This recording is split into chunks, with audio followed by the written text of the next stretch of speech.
Today, I'm at RHS Bridgewater, a 154-acre garden that opened in 2021, just 6 miles from Manchester city centre. It's one of the largest garden projects in Europe, and I'm really excited because today I get to meet the team behind this fantastic space.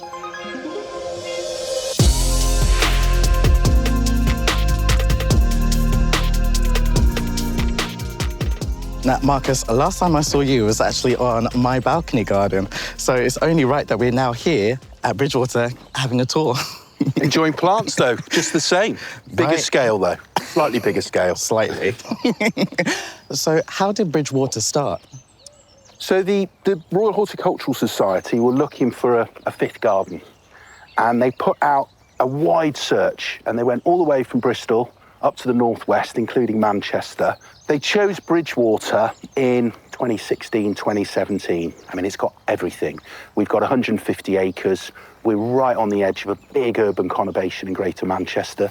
We've got all these amazing heritage features, the Victorian wall garden, listed buildings, terraces, lakes, a multiplicity of soils. I think one of the things that's really interesting is it's not all the same. There are different elements in gardens. Can you talk us through a little bit about that? Yeah, so we're here in the Paradise Garden, and this is made up of, broadly speaking, 4 different typologies of planting.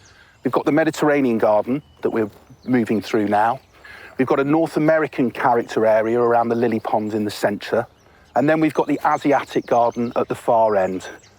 Probably the 4th feel is around the glass houses, which sort of echo the Victorian inheritance that we've got. One of the challenges of managing a garden like this is predicting climate scenarios in the future. And obviously, the northwest historically gets quite a lot of the wet stuff. Just a little.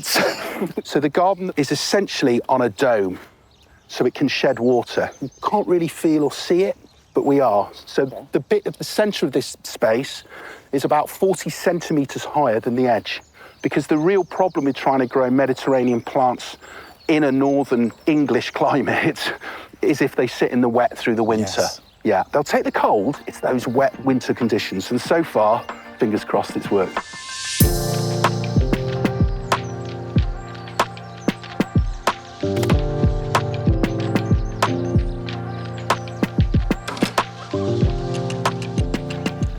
Marcus, this has always been one of my favourite parts of the garden. Can you tell me a little bit more about it? So these glass houses echo our Victorian heritage, but the old Victorian glass houses were dilapidated, they collapsed, they were long gone. And we built these 2 glass houses here in situ to a similar sort of dimensions and a really similar feel, but they're bells and whistles, they're all modernised as well. And then we've put in a collection through here of grapevines, which would have been grown here, and we put in peaches, apricots, figs, all that we knew used to grow here from plant lists that we've still got in the archives.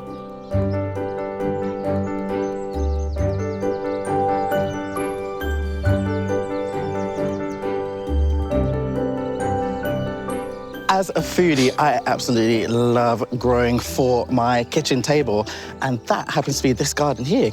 So this is where we celebrate the art and the craft of growing fruit, vegetables and herbs in a very traditional way.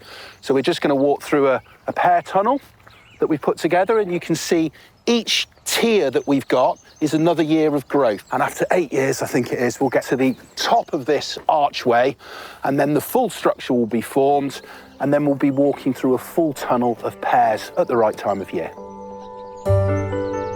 Is there anything that we can do at home in a small space garden, either from the kitchen garden or the Paradise Garden?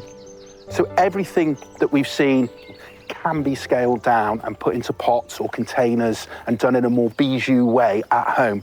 So if you were to go into the Mediterranean garden, for example, and you looked at some of the rhizomatous or bearded irises, those do really well in pots. And it's just the same in terms of a lot of the foodie stuff that we've got. Some of those salad crops, beetroot you can put in. I mean, you can even grow potatoes, can't you, in deep containers and sort of layer them up.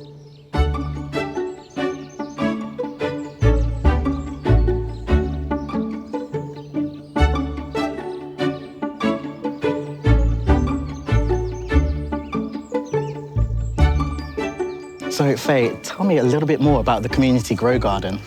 So it's been here since Bridgewater opened. We have 8 different community groups that come into the garden. They access the garden every week.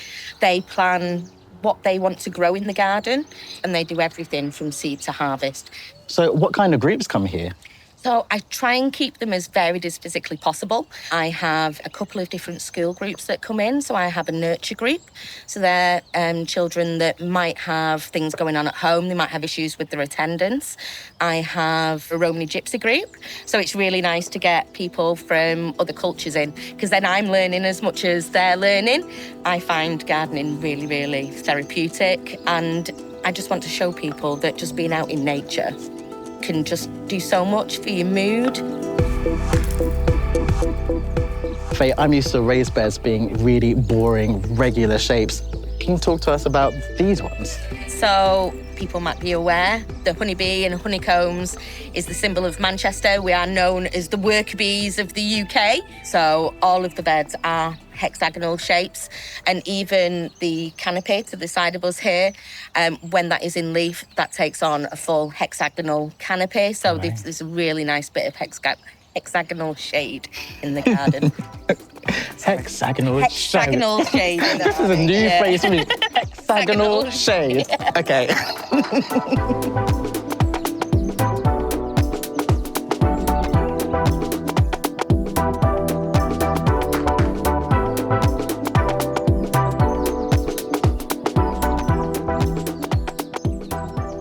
Claire, I hear that you're planning to get my hands dirty. Definitely.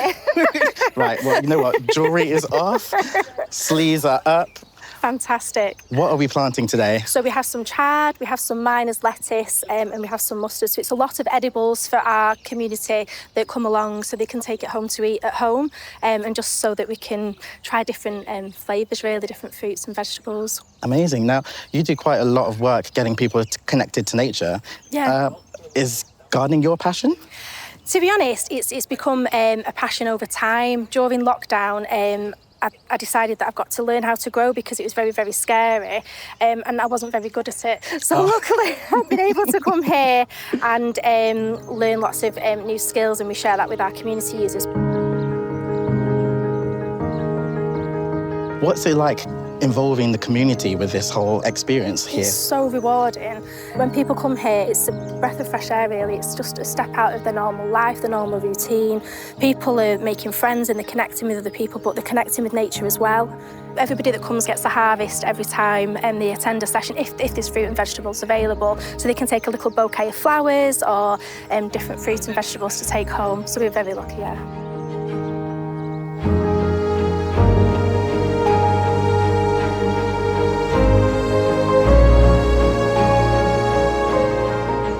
I've had an absolutely fantastic day here at Bridgewater. It's hard to believe that less than 10 years ago, this was nothing but an old and overgrown estate. In a very short space of time, new roots have grown and really taken hold, ensuring that these beautiful gardens continue to thrive for many years to come.